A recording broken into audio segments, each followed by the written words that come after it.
నీ ఉద్యోగము, నీ హోదా, నీ అధికారము, నీ ధనము, నీ పలుకుబడి కొంతకాలం వరకే.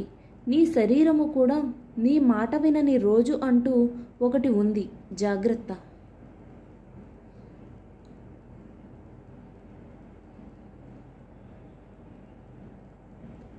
ఎంత తక్కువ మాట్లాడితే అంత విలువ, ఎంత దూరంగా ఉంటే అంత గౌరవం, ఎంత హద్దుల్లో ఉంటే అంత మర్యాద, ఎంత తక్కువ ప్రేమిస్తే అంత ప్రశాంతత, ఎంత నిగ్రహంతో ఉంటే అంత అగ్రస్థానం. మనశ్శాంతి లేని జీవితం మరణం కంటే ఎక్కువ బాధని ఇస్తుంది. మరణం వస్తే ఒకేసారి చేస్తాం, కానీ మనసులో ఉన్న బాధ మాత్రం ప్రతి క్షణం చంపుతుంది.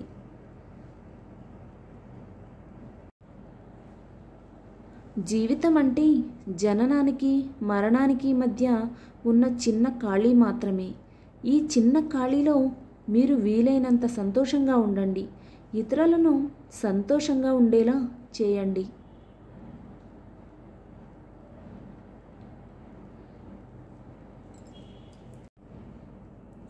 ఏకాగ్రత పెంపొందే కొద్దీ ఎక్కువ జ్ఞానాన్ని ఆర్జించవచ్చు.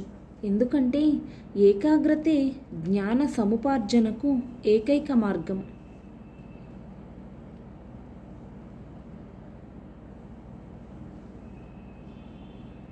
ఇతరులతో నీ జీవితాన్ని పోల్చుకొని నీ విలువైన జీవితాన్ని ఆస్వాదించే అవకాశాన్ని వదులుకోకు.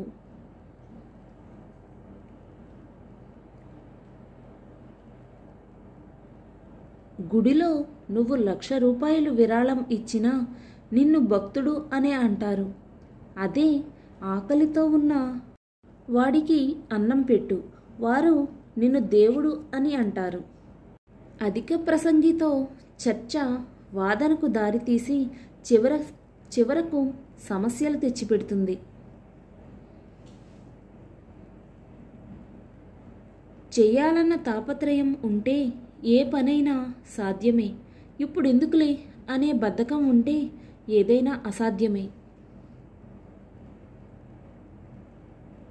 మనసుకి హత్తుకునేలా మాట్లాడేవారు కొందరు, మనసుకు నొచ్చుకునేలా మాట్లాడేవారు మరికొందరు, మనస్ఫూర్తిగా మాట్లాడేవారు ఇంకొందరు. అందరి మధ్య సాగే జీవన ప్రయాణమే జీవితం.